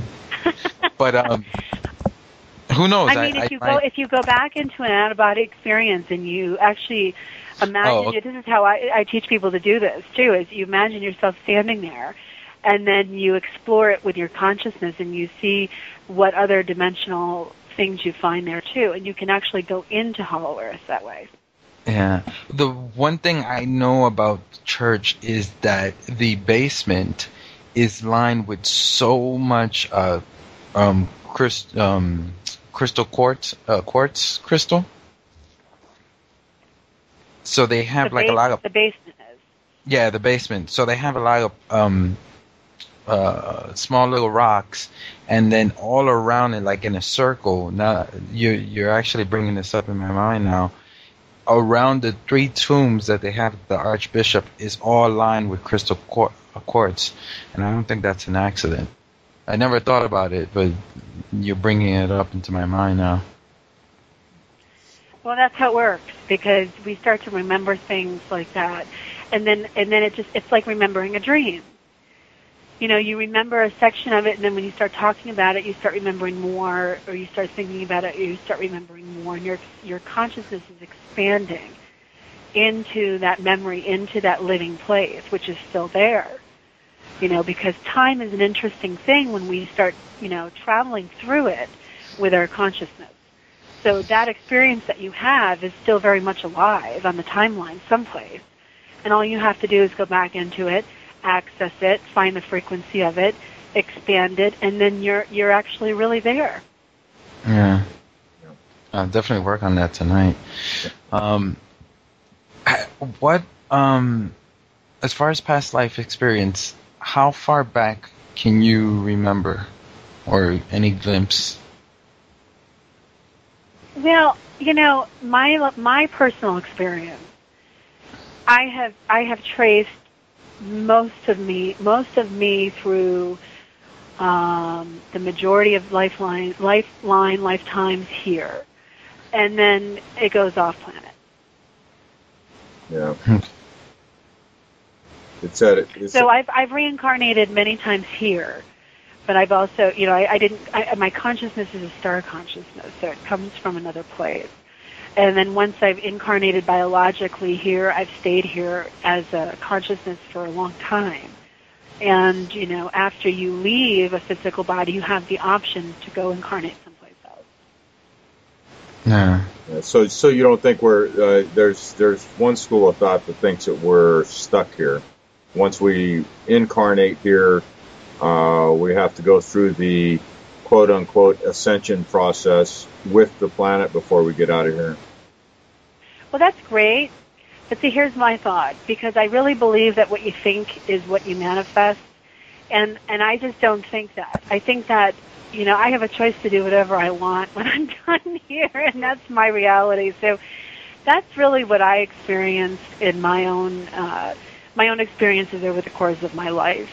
2007, I had a near-death experience, and the things that I saw and experienced just, don't necessarily fit into the cookie-cutter, cut-and-dry, afterlife experience. I mean, it blows my mind how people can be kind of grouped into belief systems, and then that belief system becomes real for them. So if somebody really believes in heaven or hell, they will go to one of those two places. I really believe that I can explore whatever I want after I pass away, after my body decides that it's in here, and that's my reality. Right. So I don't know if that answers your question, but that I really think that once you believe, you're there. Right. That's kind of the way. That's what I feel. Is that there's you can't lock this in any place. So. Yeah. So we do got to ask we do got to make sure we get our one question that we ask everybody into this interview somewhere, and we kind of follow the theme of our show, consciousness. In your definition, what is consciousnness, and how does it affect our reality? Well, consciousness is our true self. That's what we really are. consciousness is really what everything is. I guess some people could call it God. Consciousness is something that you can unplug from if you really want to try to, but you never really leave it because you still are consciousness. Consciousness is something that you can use to connect to anything. Consciousness is like a telepathic communication cord to all things, because all things are consciousness. So if you want to understand the working of anything, anyone, or any event, or any place on the planet, you just tap into the consciousness of that thing or that place or that person, and it's real. You're going to go back to the same kind of, obstacles you'll have in believing your own intuitive voice. It's the same kind of thing. Well, people will have a hard time wrapping their heads around that statement because, well, there's so many other things that kind of conflict with that statement. But in the end, what happens is the more you practice that, the more it becomes a reality. So, if you've ever had an experience with a pet, they're conscious. You know that you can communicate with a pet without using language. It's not necessarily a typical relationship, but we can communicate with them through consciousness. And that's how animal communicators work too. Well, anybody who's sat on a big chunk of quartz, or has put their hands on ancient ruins and temples and foreign places, feels a kind of a living consciousness there, because rock is a living thing. Trees are living things. It blows my mind when my kids come home and they say, "Mom, I learned in science today that, trees aren't alive." And it just blows my mind. Yeah. What do you mean trees aren't alive? I said, tell your science teacher your mom said trees are alive. So they do, and then they get in trouble. And then they get mad at me. It's fun to do history with me, too. Let me tell you, it's really interesting to go through the history books. No, that's not true. This is what really happened. And then they go and they write a paper about it, and then they get in trouble. So, anyway, indigenous teachers, again, we go back to the indigenous because they understood this knowledge. They understood what the DNA, what molecules looked like, what DNA was. They understood the spirit molecule. Why? Because they were able to go into the spirit realms and see the true structure of things. When you're sitting and looking at a wall and you start to see geometric shapes transform and manifest in front of your eyes, you're looking at the ethers. You're looking at something that's real. You're looking at divine organization. It's the same kind of thing when we sit next to a tree and we feel the sap going up the tree, and we feel the life and the knowing, and we have to slow down to the frequency of that tree or that rock, and we have to be able to understand it. A rock holds more knowledge. Actually, a rock holds the knowledge of this planet because it's experienced it. And so you're talking about frequency, you're talking about vibrating molecules, you're talking about being able to slow yourself, your consciousness down to be able to resonate with that frequency. Consciousness is the ultimate communicator with everything. Mm-hmm. It's funny when you were saying the story about your kids, you're bringing back to my own thing, and I remember, I can't believe they're still saying that even after. If you watch the film The Secret Life of Plants, you'll know that that's not true. But in my own experience, I think I was in the second grade and a teacher was telling us that animals don't have the kind of communication we do. And I argued with him to the point where he made me sit outside. Because I was just like, no, yes, they do. They actually have a better, and I was really young, and I don't know why I was so strong feeling that they have a better understanding of the world than we do. I kept saying to him, and he said, no, we don't. We have this, we have that. And I was like, no, we don't understand the world. And he made me sit outside. Bad boy. I think that was second grade or first grade. Yeah, they learn young. They learn young that inanimate things are not alive. And, that's why we don't have the respect that we should have for the earth. I think one of the things that we're learning from Japan is that what we deem as success and what we see as power is really just a falsity. And even though we may understand that intellectually, while we're sitting in our cushy, cozy homes, we don't really understand what we would be like without it. And so when I tap into what's going on in Japan where you are, and I feel intuitively the lessons of consciousness, I see such a humbled heart energy forming from the people that have experienced it, such a humbled grace that's coming out of it that they would not have probably otherwise learned. And in their learning, they're sharing it into the collective consciousness for all of us to tap into. And so we're all experiencing this humbled, gentle grace that's falling over our lives in some way. And we feel this connection growing back to the reality of who we are and who we have to be. I mean, we cannot live. How many people live in houses and have never interacted with any of their neighbors on their street? And then if we were to have the same kind of thing happen here, well, we certainly wouldn't think twice about interacting with them then. Yeah. Why does it take a big catastrophe to make us reach out and be human to each other? Right. Yeah. One of the things that I've seen here is that the good things I've seen is that people are starting to question, why is there 50-something nuclear power plants on these islands? That makes no sense. So a lot of people here are starting to question that. And a lot of them are doing research and finding out that what they thought a nuclear reactor isn't what they thought. It's just a very expensive way to boil water. Which I myself didn't know that. Yeah, and I'm like... interesting that's what's waking up in people's minds. I think that's fascinating. And I think what we're looking at, too, is an energy revolution. There's free energy technology on this planet. It's already being used. It's being used in the technology that the military-industrial complex is using right now.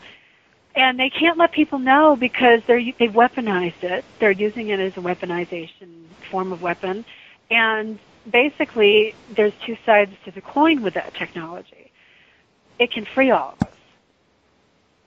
Yeah. So if it can take everybody off oil and gas and natural, earth resources, and it can give everybody a form of electricity and power without causing one single, ounce of pollution, we would say yes in a minute. Yep. But the power structures that are in place won't let that happen because there's too much money behind keeping it into place. So nuclear is a problem. Nuclear is a problem. Oil is a problem. All of those energy forms are problems. But it's really interesting how Japan has woken people's awareness up to the nuclear issue because Earth changes and nuclear equals, you figure it out. Yeah. It's not a good scenario. No. I asked several of my students. I said, if you were the manufacturer or owner of these nuclear power plants, would you want to replace them with clean energies that are a lot cheaper and then you don't make residual money from? And he was like, no. I said, yeah, exactly. So why would they want to do it? Why would they want to let go of it? And that's where you need to think about. And they're just sit there and you're like, oh. So it's funny. I'm supposed to be teaching English, but I find myself teaching other things instead. Well, that's what we need. That's what we need. We need people who are brave enough to step up and start realizing that, regurgitating the information they've been kind of, so bought in. They've bought into this reality too. Everybody's kind of attached to it. They make a paycheck off it somehow. And, the paycheck's needed to support the system somehow. I mean, we're all really tied into it. So how do you do it? You really just you go into the game knowing it's a game, and you figure out ways to, like your show. I mean, you guys are doing this fantastic show where you bring people on and you have these conversations about these kind of things, and the vibration of these conversations ripple out, and people listen, and they share, and the information travels through consciousness that way. So we're three people, three consciousnesses sitting here having a conversation, resonating on the information, and causing a frequency to travel through sound and whatever form that's coming out. It's not coming out my speakers, I'll tell you that, because my speakers are broken. But I mean, they're going out through not only the speakers, but they're going into the human heart, into the human mind, and it's causing ripple effects. It's such a powerful thing, and that's why media, today's mainstream media is so able to sway consciousness, because they know this. They may not know it in the terms I just described it, but they know the power of that kind of resonation, that kind of ripple effect. So you're creating it in your show. You're creating it in your classroom when you talk to your students. You're creating these little thought bombs that kind of set off a nuclear reaction in their own minds, that create a new energy, that create a whole new world. Yep. And hopefully they go out and they remember that teacher that made them think about that, and they have aha moments along the way, and they change something, because I'll tell you, our kids, our kids are being shaped left and right for a certain reality that we should be very concerned about. Yeah. Yeah, I see that with the kids I teach here, and I see that with my nephew and niece, how they just bring that hatchet down and really work. It's funny. I feel like in between kindergarten and third grade, they really work on their imaginations, just really killing that. It's a sad thing, and I think that's why it's our job as inspiration technicians to go out there and just really ignite that kind of inspiration in people, to reignite the imagination. And when I work with my students and my clients, one of the first things we really get to work on is reigniting the sense of imagination, and that what you imagine is real. That mind connection to what you visualize is a very, very real place. It's a very real thing. So it's channeling focused, grounded energy into that place of imagination where you can start manifesting, and it's an art. It takes some time to do it, but once you learn it, it becomes very easy. Instant manifestors are people who can really put things together and make it really work well, and it grows into something, and then they start all over again with something else. Yeah. I like the way you put that, inspiration technician. I'm going to put that in my bio. I'm going to put that in my bio. We should all put it in our bios. Yeah. What do you do? Where were you trained? Well, I was trained in the Imagination University. Yeah, there you go. Speaking of, there's I've heard a lot of people talk about it, and the person who I heard the most talk about it was I can't believe I forgot his name. Not William Henry, but William Henry does a show on his website, Dreamland. Whitley Strieber. Whitley Strieber. So I've heard him and a lot of people talk about this university that exists out in the ether somewhere in the astral world, that if you can get to it, you're able to attend. Have you experienced that before?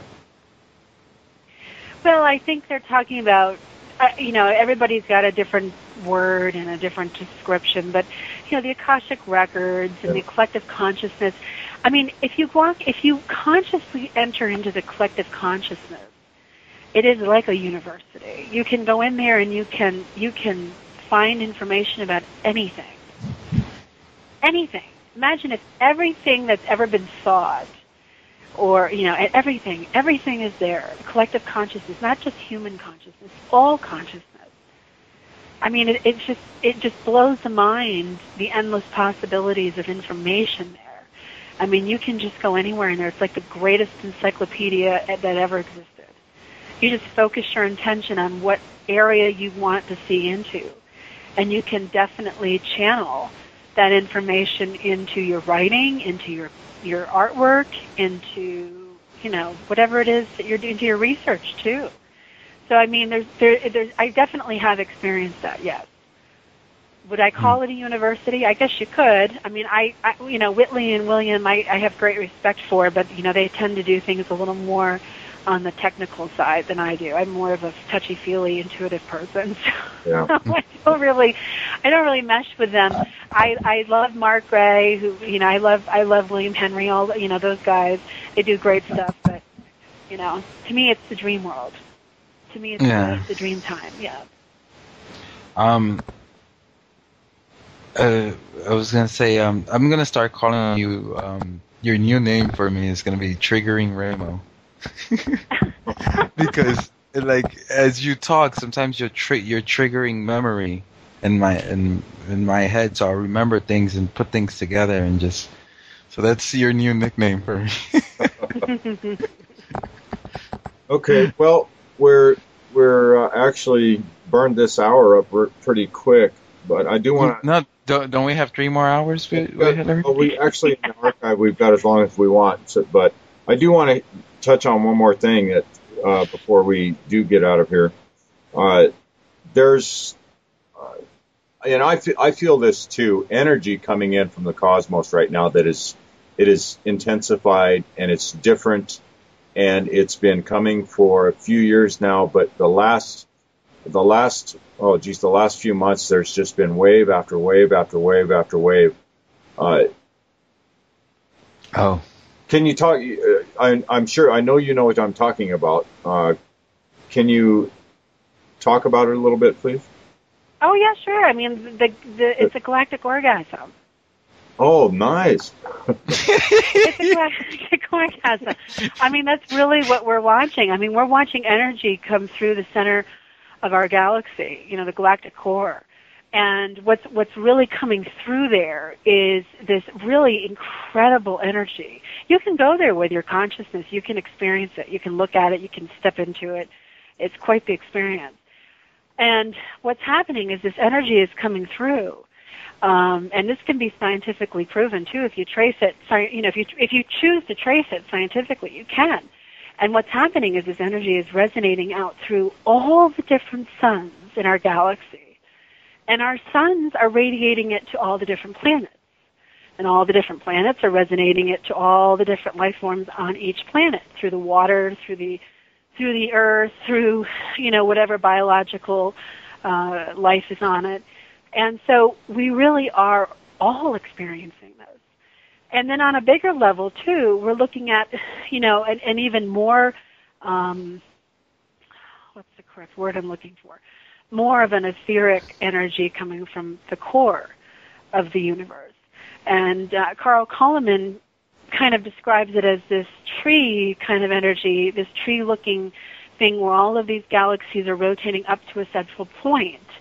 And so the central point is kind of raining down all of this, yummy, universal, etheric energy that kind of triggers these orgasms. So we have these galaxies that are responding to the energy that we can't see, we can't measure, we don't know everything, but we can feel it. And if you sit with that feeling, you can follow that feeling back to source, and you can experience that. Some call that enlightenment. I call it fun. I call it a fun adventure to go out and to experience that. But that's what I've seen. That's what I've seen in my own out-of-body work. I've seen these beautiful rippling, gentle waves of energy. It's almost like watching a jellyfish move. Right. So this is associated with the 2012. Do you think it has something to do with us crossing the ecliptic? Oh, of course, yeah, because we're being exposed to energies that we haven't been exposed to yet. We're in a special belt of energy because we are aligned with that. We're in a 26,000 progressional, cycle that we're coming into. And, as you picture that kind of jellyfish movement, well, the jellyfish is moving through something. Our galaxy is moving through something. Maybe our galaxy is one big giant life form. Well, that's what I think. I have no doubt about that. Yeah. Which is part of the life form. Which is part of a larger life form. Yeah. Which is part of a larger life form. So, I mean, that makes us pretty in tune with a pretty powerful consciousness. Yeah. I remember one of the books that really helped me when I first was trying to get into spirituality was Conversations with God by Donald Walsh. Neil Donald Walsh. Did you ever read that? I have read it. Neil was going to come on the show a couple of years ago, and we had some issues with scheduling. He ended up not coming on, but I am familiar with his work, yes. Yeah. Wonderful stuff. There's the one part how he was explaining to him just how, I'm God, but there's gods above me and there's gods below me and you're a god, and it just blew like Neil's mind. So he was just describing how there's, the universe, and then there's something that holds all these other universes, and then there's something beyond that, and beyond that. He's just like, there's never non-stop, and the more you guys expand your awareness, the more you realize that there is no stopping to the expansion of your awareness. Yeah, he's right. Yeah. He's right. I mean, everybody will experience it and translate it differently. Everybody has different language to describe, what they're going through. There was just there was an 11-year-old boy. I think his name was Colton Burpo or something. It was just in the news. Says he has visited heaven. He had a near-death experience, and that he met Jesus because that's his background, and his unborn sister, and that he saw his great-grandfather with huge wings. And he's been kind of all over the news, and I think he's getting a lot of attention because he really kind of supports the typical religious experience. But regardless, I think it's a beautiful testament to, what we really are bigger than just who we think we are. And God isn't outside of us. God is inside of us. God is all around us. God is, and the word God brings up so much argument. People get so just caught on the fact of what God is, and well, that's not God. This is God, and this is how much I know, and well, guess what? What's your experience of God like?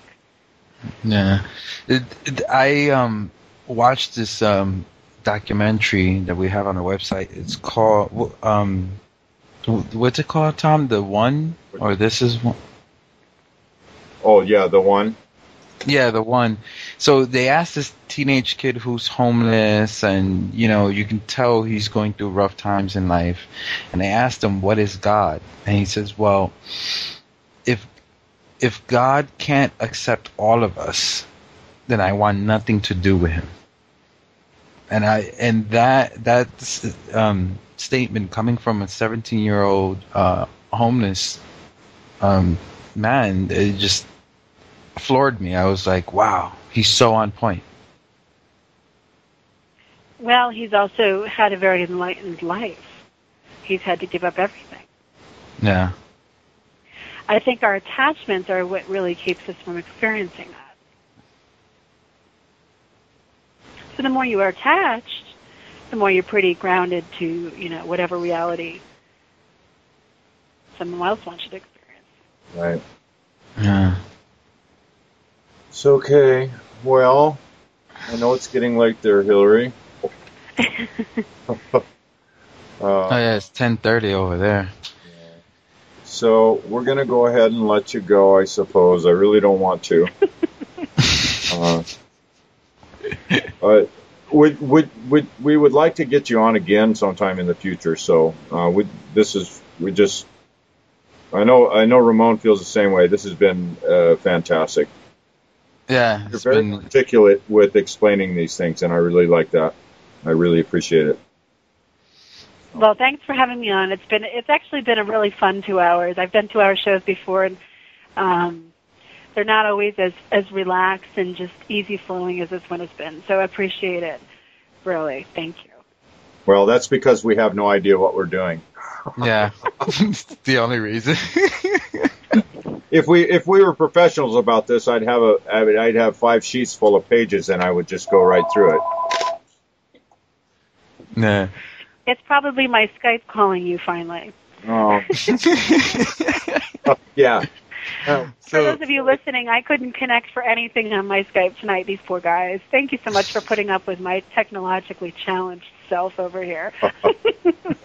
Is there any closing closing statement you would like to, what would you like to tell to the audience most important? Well, I think in closing, with everything we've talked about tonight, I think it's really important to remember that even during all of these really uncertain, changing times, that this is so in support of who we are as a species, where we're headed in the sense of evolution. And we really need to start discerning what kind of reality we really want to start to rebuild. I mean, we're all on this really beautiful crossroads. We've all chosen to be born here so we can travel through this 2012 gateway. This is really what it is. And we have an opportunity to really be focused, to be able to tap into our intuition, and to be able to ride this wave consciously. And if there's one thing I can get across to everybody, it's to learn how to live your life authentically and consciously, and to start really listening and believing into your own voice, and trusting that more than anything. Even with what I say or what anybody else says, just if it doesn't ring true to you, then just leave it alone and walk away from it and move on. If it rings true and it inspires you to go out there and to live a happier life, then that's all I can ever ask for. Yeah. Absolutely. So, once again, what's your website? How can people get in contact with you?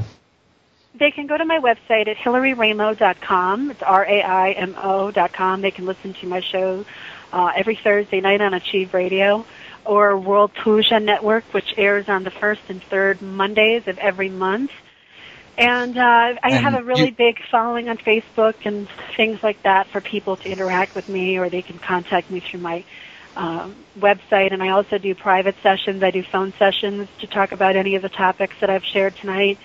And I can work with anybody anywhere in the world through Skype or phone. Great. Cool. So, and your radio show is live? Most of the time. Yeah. sometimes I pre-record, just because of different people's schedules and stuff, and sometimes time zone plays a factor. If I interview somebody in Europe and it's 4:00 in the morning and I'm trying to do a live show, it doesn't really work too well for them. So sometimes I pre-record, but I do try to do live shows as much as possible. Yeah. That's a big one for us, because sometimes if we have somebody in Europe, it really throws everything, because me and Tom's on the West Coast, I'm in Japan, and they're in Europe. Yeah, so I know exactly what you mean. Well, I also want to close and send my prayers to you, and to both of you, but especially to you, because you're there in Japan and you're experiencing it. I think we all are really curious what you're experiencing and the different lessons and the truth of what's really happening and what you guys are being exposed to. And because our medias are so conflicting, it's so hard to figure out what's really going on where you are. And so I think the world is really hoping to hear, your voice in sharing the messages of what's happening on, the reality side of the world where you are. So I hope that you do share those with people. Yep. Yeah, I've done I think last show I talked about it a little bit, but it's, from here, there's definitely a worry, but at the same time, I think that released a lot of, tension, and I'll explain what I mean. Before this happened, I found people were really uptight. Your neighbors never say hi to you. There was this human quality, and I feel like people, little by little, and not everybody, of course, but a lot of people are starting to find like, okay, fashion isn't the most important thing in the world, and the company isn't my bloodline. Sometimes here in Japan, you'll have somebody who, for example, will lose their job, and then they'll just go out and go crazy and start stabbing everybody, because to them that was their reality. And once they were severed from the umbilical cord, they just would lose it. because they're so plugged in. So I think a lot of people were unplugged or are unplugging. Does that make Well, I sense? think that's an important message. No. I think that's a really important. I think that's a beautiful message. I mean, my God. I mean, out of this kind of event, I mean, I think at this point in the world, I think unfortunately we need this kind of event to wake us up. It's sad. I think that's sad. I think if we really weren't there. Why is that, Hillary? That we need, because Tom went through it and I went through it, and I don't know if you ever been through it, but the majority of our guests either go through some tragic event in order for them to wake up. Why is it that we need to get slapped in the face in order to see what's in front of us? Because we've fallen asleep. We've fallen asleep. We're not meant to be living this kind of life. Yep. It's just that simple. I mean, we really are. It's not just a play on words. We really are plugged into a structured, controlled paradigm. It's a false world. It's an illusionary world. Yeah. Yep. And then when you know it and you can walk through it knowing that, you're much more free. You can still be there in it, knowing it's not real, and then actually you can change it that way. Yep. And that's what's going on right now. We're seeing people picking up left and right and starting to focus on the future. And I'm the eternal optimist. So. Well, I'm gonna make a prediction that's 100% truth. Right after this show is done, I'm getting lunch. Yeah, that's probably gonna be accurate. So. Yeah, I'm very accurate when I make those kind of predictions. Well, I can promise you after this show I'm going to bed. We're sorry for keeping you up late, Hillary. No, this was a really important show, and I think that, it was important to be here, and I appreciate you guys, inviting me to come on and talk to you. Yeah, and I thank you so much for coming on our show, because we're like pretty brand new on the scene, and I just love how people who got it come on the show and just connect with us. I really appreciate that. Well, thanks for having me, guys, and best of luck with the show and with everything that you're doing. And, I would love to come back and talk to you guys again. I think this would be great. Great. Definitely. Okay. Well, good night, everybody. And namaste. And condemnation without investigation is the height of ignorance.